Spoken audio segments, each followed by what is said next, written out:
할렐루야. 10월 29일 목요일 새벽 기도를 시작하도록 하겠습니다. 사도신경으로 우리의 신앙을 고백하시겠습니다. 나는 전능하신 아버지 하나님 천지의 창조주를 믿습니다. 나는 그의 유일하신 아들 우리 주 예수 그리스도를 믿습니다.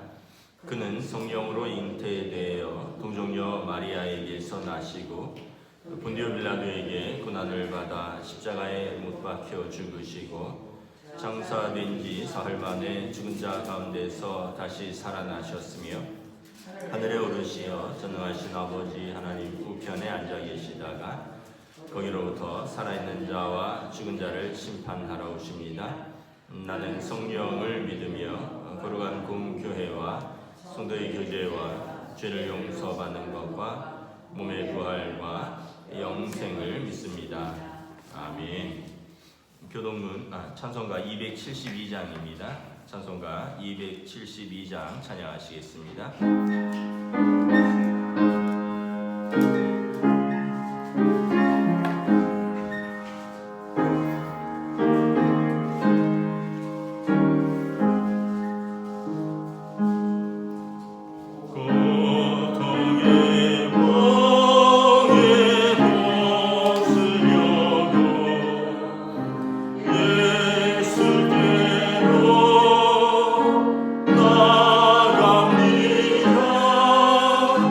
자유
예레미야서 52장 1절부터 11절까지 말씀입니다. 예레미야서 52장 1절부터 11절까지 말씀입니다.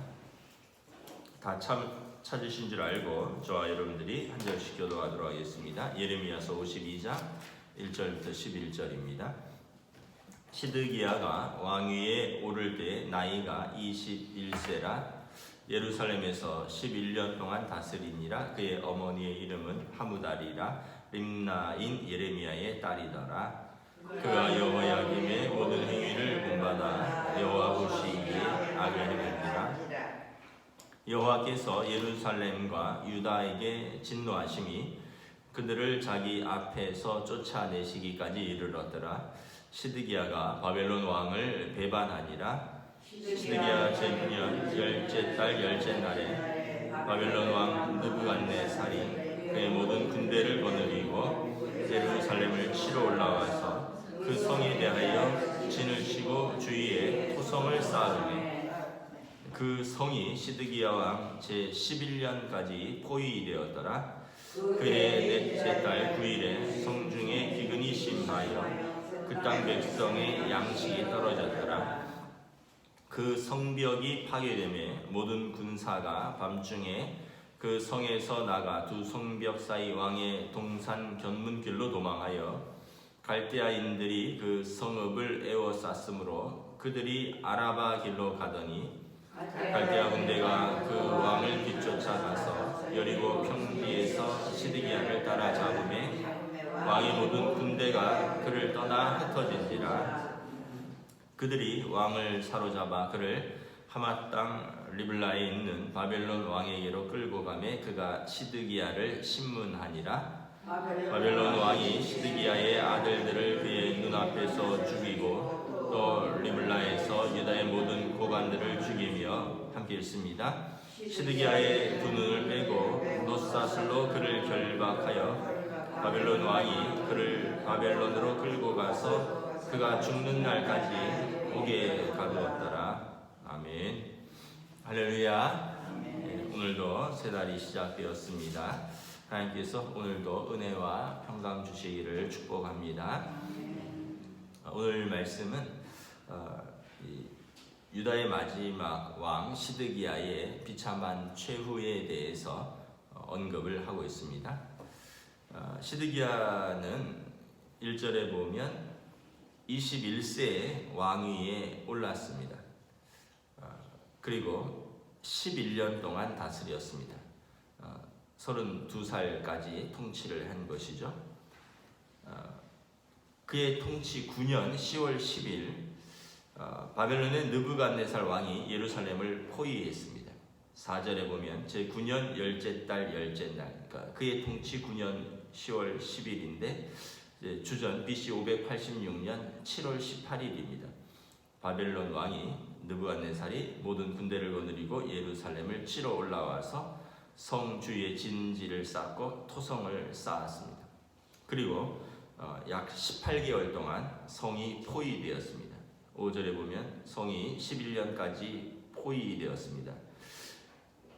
6절에 보면 넷째 달 9일에 그러니까 시드기야 왕 통치 제11년 4월 9일에 성중에 양식이 다 떨어졌습니다. 그러니까 이 주전 586년 이제 7월 달인데 기근이 너무 심해져서 이제 갈대아 사람들의 이 12절에 보면 7절에 보면 성벽을 파괴하고 공격을 할 때 모든 저항의 의지가 사라지고 시드기야 왕을 비롯해서 군사들이 도망을 갑니다. 그러니까 18개월 동안 포위가 되었으니까 양식이 다 떨어진 것이죠. 양식이 다 떨어지니까 이제 싸울 의지도 없고 힘도 없는 것입니다. 그러다가 이제 왕도 도망을 가게 됩니다. 8절에 보면 도망가는 왕을 갈대아 군대가 쫓아가서 왕을 붙잡습니다. 그리고 9절에 왕이 바벨론 왕 느부갓네살 앞에 끌려가서 신문을 당하게 되고 10절에 보면 시드기야가 그의 아들들이 자기 눈앞에서 죽임 당하는 것을 지켜보게 됩니다. 그리고 자기도 눈이 뽑히고 노스의 사슬로 결박되어서 1000km가 넘는 바벨론까지 끌려가게 되는 것입니다. 그리고 그의 마지막은 감옥에서 살다가 감옥에서 죽게 되는 비참한 최후를 맞이하게 됩니다. 시드기야의 그 평가를 보면 2절에 보면 하나님 보시기에 악했다라고 말씀을 하고 있습니다. 하나님 보시기에 악을 행했다.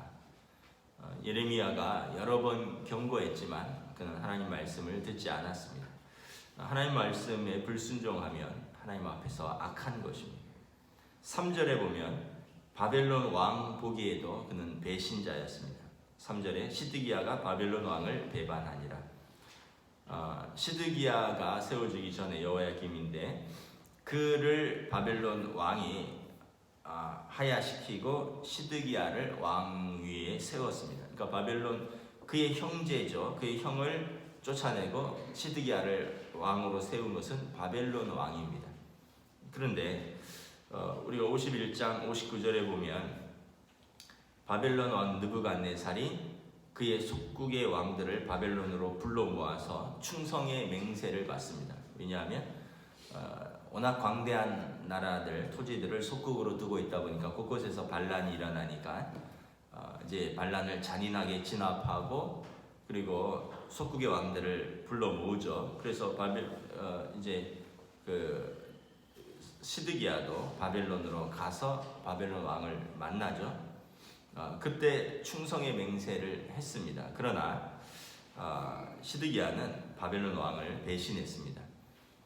예레미야가 바벨론 왕을 배신하지 말라라 이렇게 이야기를 여러 번 했는데 시드기야는 애굽을 의지했습니다. 애굽과 이집트와 손을 잡고 바벨론을 배신했고, 그래서 이집트 동맹군과 맞서서 바벨론과 싸우려고 하다가 이집트가 바벨론에 패하면서 유다도 급속하게 멸망의 길을 걷게 되는 것입니다. 그러니까 왕으로서 그 어떤 정무적 감각 또 국제 정치를 읽는 외교 감각이 하나도 없었던 것이죠.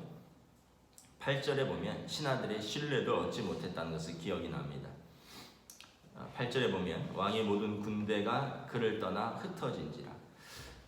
도망가다가도 왕이 사로잡히게 되면 왕을 위해서 마지막까지 싸우는 장수가 한 명 정도는 있게 됩니다. 영화를 보면 마지막까지 왕을 지키는 호위무사라든가 장수가 왕을 위해서 싸우고 왕이 잡히더라도 자기 목숨을 버려서 왕을 지키는 장수들이 있는데 여기 보면 모든 군대가 그를 떠나 흩어졌더라. 한 사람도 남지 않은 거죠. 그런 걸 보면 시드기야는 신하들의 신뢰도 얻지 못했습니다. 그러니까 정치도 잘 못했고 백성들의 신뢰도 얻지 못한 것입니다. 결국 비참한 최후를 맞이하게 된 거죠. 자기가 죽는 것도 비참하지만 여러분 무엇이 부모에게 제일 비참합니까? 자기 눈앞에서 자식이 죽는 것이 가장 큰 형벌입니다.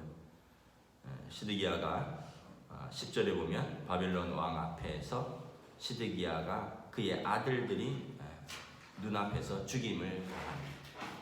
그리고 자기 눈은 뽑히게 되고 비참하게 노사슬로 결박되어서 일반 포로들보다 더 비참한 모습으로 포로로 잡혀가서 죽는 날까지 감옥에 살았다.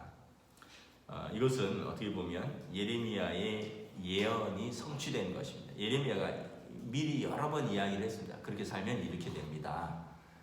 바벨론을 배반하지 마십시오. 애굽을 의지하지 마십시오.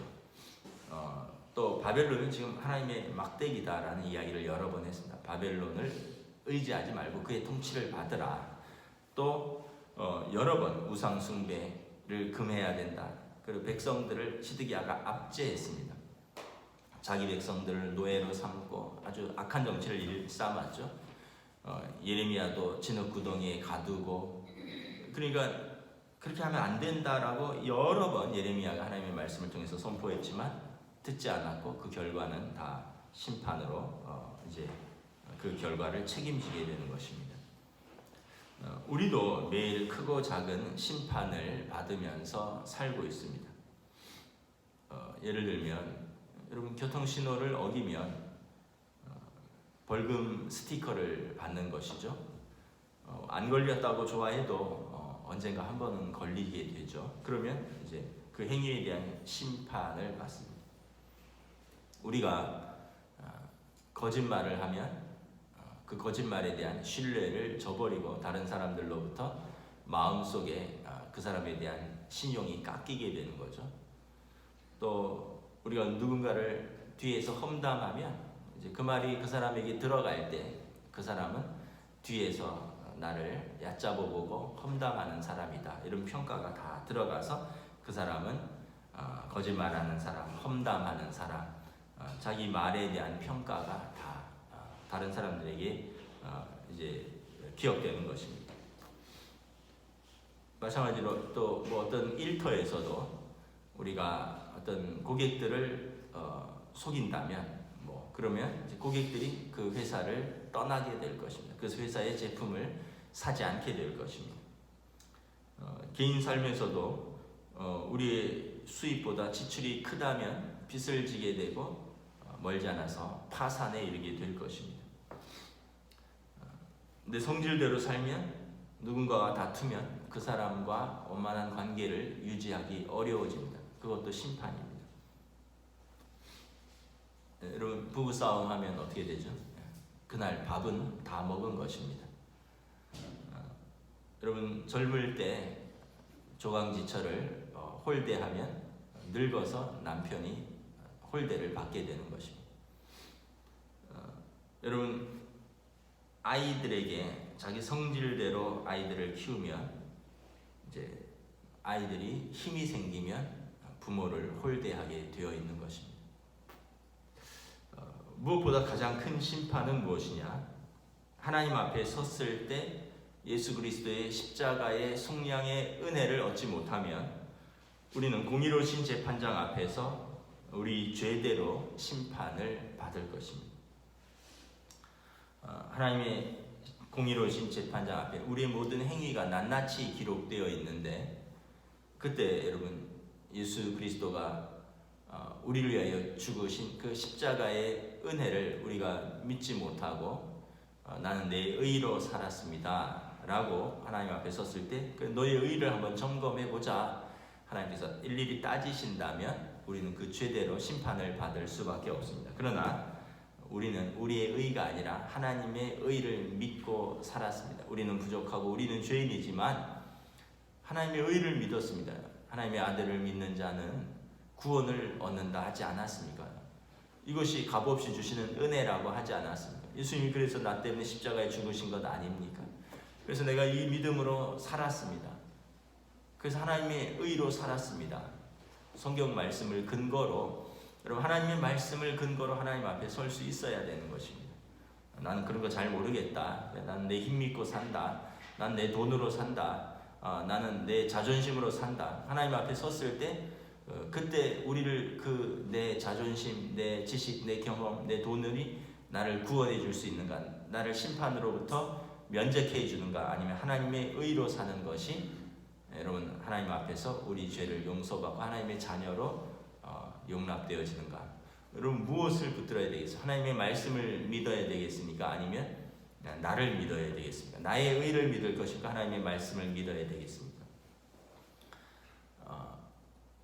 의로우신 재판장이신 하나님의 말씀을 믿어야겠죠. 영접하는 자, 곧 그 이름을 믿는 자에게 하나님의 자녀가 되는 권세를 주셨다. 모든 사람이 죄를 지었으며 하나님의 영광에 이르지 못하더니 예수 그리스도의 십자가의 속량으로 말미암아 값없이 은혜를 입어 우리가 하나님의 그 의로 말미암아 하나님께서 전에 지은 우리의 죄를 간과하시고 예수 믿는 자를 의롭다 하셨으니 이는 그가 의로우시며 예수 믿는 자를 또한 의롭다 하려 하십니다. 그러므로 우리가 어떤 법이냐 행위로 우리 자신을 의롭게 하는 것이 아니라 우리는 하나님의 의로 예수 그리스도를 믿는 믿음으로 의롭게 되는 것이라 우리가 말씀을 붙들고 말씀으로 서야 되는 것입니다. 오늘 이 시대에도 사람들이 하나님의 말씀을 외면하고 무시합니다. 시드기야 왕처럼 예레미야의 선포가 있고 또 그렇게 되면 심판입니다 라고 분명하게 선포가 되지만 괜찮다고, 나는 애굽 의지하고 살겠다고, 나는 우상 섬기며 살겠다고, 아니 나는 내 맘대로 살아보겠다고, 그러다 이제 어느 날 갑자기 하나님 앞에 설 때, 그때 우리도 시드기야처럼 하나님 앞에서의 심판을 견디지 못하는 것입니다. 그러나 우리가 하나님 앞에서 우리 하나님의 말씀을 붙들고 믿음으로 산다면 의로우신 심판장 앞에서 하나님께서 당신의 약속을, 당신의 언약을 지키시고 또 우리를 구원하실 것입니다. 그래서 하나님이 세상을 이처럼 사랑하사 독생자를 주셨으니 이를 믿는 자는 멸망을 얻지 않고 구원을 얻게 하려 하심이라. 우리는 이 말씀을 믿고 하나님의 언약을 믿는 것입니다. 참 성경은 또 유대의 역사의 한 부분을 기록하고 있지만 또 역사를 통해서도 우리가 어떤 사람인가라는 것이 기록된 거죠. 역사책에 사관들이 기록을 남기고 또 이렇게 성경에 기록되었기를 시드기야는 하나님 보시기에 악을 행하였더라. 여러분, 우리의 후대가 우리를 기억할 때 믿음 없었더라, 교회는 다니는 것 같은데 믿음이 없었더라, 우리 후대가 이런 평가를 한다면, 여러분들의 자녀들이, 여러분들 잘 아는 사람들이 그런 평가를 한다면 그럼 얼마나 부끄럽겠습니까? 그리고 역사에 누구를 배신하였더라, 누구를 배반하였더라, 모두 그를 떠났더라. 시드기야 왕의 마지막처럼 하나님 보시기에 악했고 바벨론 왕을 배신하고 그를 지키는 모든 군대가 그를 떠나가 흩어지고 그는 홀로 포로로 잡혀 이렇게 비참해요. 그러면 여러분, 물론 뭐 내가 죽고 난 다음에 그 무슨 상관이야, 뭐 나랑 상관없어, 뭐 이렇게 이야기하는 분들도 계시겠지만, 여러분들의 사랑하는 가족들의 마음에 우리가 믿음의 사람으로, 사랑의 사람으로 기억되어야지. 우리가 떠난 다음에 어떻게 보면 장래가 지난 이후에 우리에 대한 기억이 우리 자녀들에게 형편없는 부모였다, 형편없는 성도였다, 형편없는 사람이었다, 이런 평가로 기록된다면 그 또한 여러분 부끄럽게 짝이 없을 것입니다. 우리나라 기록에도 보면, 역사에도 보면 이렇게 전쟁이 나면 나라를 버리고 도망간 왕들의 기록이 있습니다. 선조가 도망을 가죠. 이미 이에 뭐 10만 양병설, 왜군의 침입을 대비해서 10만의 군대를 이제 양병해야 된다, 무시했죠. 우리는 명나라가 있다, 무시했습니다. 이순신 같은 그런 충신들을 다 내쳤습니다. 원균 같은 간신들을 이제 불러 모았죠. 그 역사에 보면 선조 왕이 도망갈 때 제가 뭐 정확하게 어디 위치인지는 모르겠는데 이렇게 북쪽으로 도망가죠, 남쪽에서. 그러니까 이제 이런 날이 올 줄 알고 곳곳에 이 정자들을 이제 지어 놓았다고 합니다. 뭐 이가 지은 것 같은데, 그래서 정자를 짓는데, 정자를 짓고 거기에 오랫동안 기름을 발라놨대요. 그래서 정자가 이제 기름 투성이 정자가 된 거죠. 근데 이제 오랫동안 했으니까 마르고 해서 잘 몰랐죠. 왕이 도망가는 곳곳에 불을 놓는 거예요. 환하게 길을 밝히려고.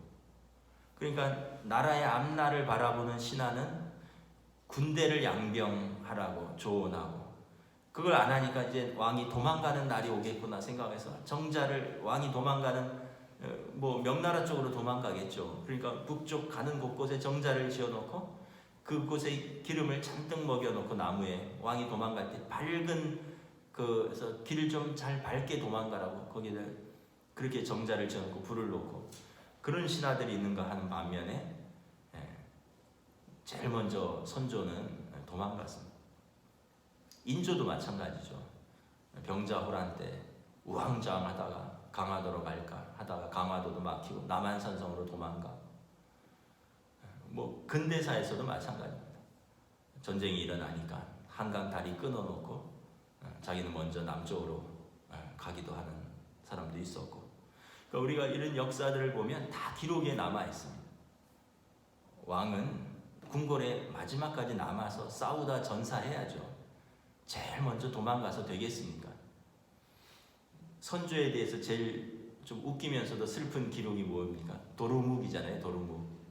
도망가다 먹을 게 없으니까 뭐 먹을 게 없느냐 그랬더니 어떤 사람이 신하가 고기를 잡았는데 너무 맛있는 거예요. 야, 이 고기 이름이 뭐냐? 모고입니다. 야, 이렇게 맛있는 이 고기가 어떻게 모고라는 이런 이름을 가질 수 있느냐? 은빛 나는 이 아름다운 고기를 은어라고 해라. 그러다 나중에 전쟁이 끝나고 궁궐에 돌아와서 다시 진수성찬을 먹다가 야, 지난번에 먹었던 그 은어 한번 다시 대령해봐라. 왔더니 야, 이게 뭐냐? 맛이 있다이냐? 다시 모고라고 해라. 도로모고라고 해라. 그래서 도로목이 된 거죠. 여러분 도로묵 먹어보셨죠? 예, 저희 강원도 사람이라서 도로묵 알을 어렸을 때 얼마나 많이 먹었는지 몰라요. 조그만데 뭐 찌개도 해먹고 알 뭐 이렇게 뭐 좀 미끈미끈한 알 뭐 이렇게 요즘은 뭐 물도 들여서 팔고 그러던데 서민들의 음식이죠. 왕이 비참한 지경에서는 그 음식도 너무 맛있었는데 다시 진수성찬 먹으니까 야 도로 먹으라고 해라. 그래서 도로묵이 된 겁니다. 뭐 그런 기록이나 있지. 나라를 위해서 뭐 목숨을 바쳐 싸웠다. 그 신하를 등용해서 나라를 부국강병으로 일으켰다. 이런 기록이 없어요. 도망가다가 그냥 물고기나 뭐 먹었다. 뭐 이런 얘기나 있는 거죠. 그러니까 여러분 우리의 개인의 역사도 마찬가지입니다. 우리 교회의 역사도 마찬가지입니다. 다 기록되는 겁니다. 다 기억되는 것입니다. 그 어려운 순간에 아빠 엄마는 어떤 선택을 했는가? 또는 그 믿음의 순간에 성도로서 하나님의 교회를 위해서 어떤 선택을 했는가? 이런 모든 것들은 다 기록이 되어서 하나님 앞에서 사람들 앞에 기억되는 겁니다. 그래도 사람들은 난 상관없다. 난 그냥 지금이 중요하다. 지금 내가 먹고 살고 난 남의 눈치 안 본다. 다른 사람 평가 두렵지 않다. 하나님 난 모르겠다. 죽어봐야 아는 거지. 뭐 지금 나는 지금이 중요하다. 그러면 그에 대한 평가는 그렇게 남을 것입니다. 말씀을 마치겠습니다.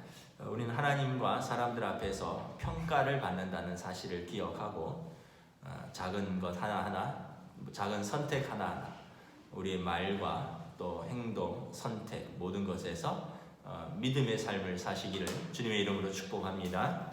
아멘. 기도하겠습니다.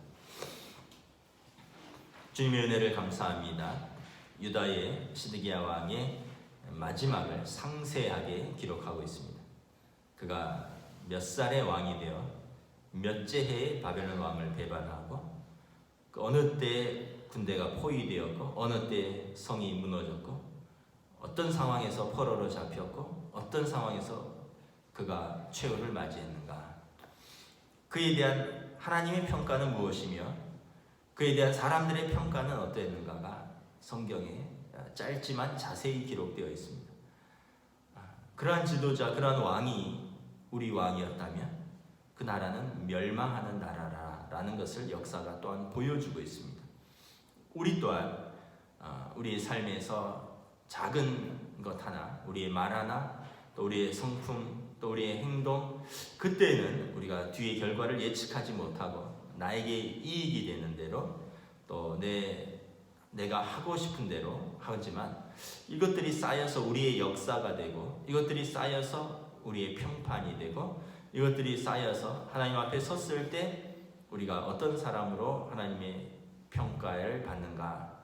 그러나 우리가 예수 그리스도를 하나님의 의이신 예수 그리스도를 믿고 하나님의 자녀가 되어서 값없이 십자가의 의로 우리가 죄를 용서받는다면 우리는 구원을 얻을 것입니다. 이것은 하나님의 약속이고 이것은 성경의 언약입니다. 우리가 이 약속과 이 믿음의 언약을 붙들고 오늘도 하나님 앞에서 믿음으로 신실하게 오늘도 우리에게 주신 사람들 앞에서 또 우리가 선을 행하며 또 정직하고 또 오늘도 우리가 섬기는 교회에서 또 우리의 믿음과 사랑과 소망으로 우리가 섬기며 교제하며 예배하며 살아가는 작은 일상이지만 하나님 앞에서 살아가는 하루로 인도하여 주시옵소서. 감사를 드리오며 우리 주 예수 그리스도의 이름으로 기도드리옵나이다. 아멘. 하늘에 계신 우리 아버지, 아버지의 이름을 거룩하게 하시며 아버지의 나라가 오게 하시며 아버지의 뜻이 하늘에서와 같이 땅에서도 이루어지게 하소서. 오늘 우리에게 일용할 양식을 주시고 우리가 우리에게 잘못한 사람을 용서하여 준 것 같이 우리 죄를 용서하여 주시고 우리를 시험에 빠지지 않게 하시고 악에서 구하소서. 나라와 권능과 영광이 영원히 아버지의 것입니다. 아멘.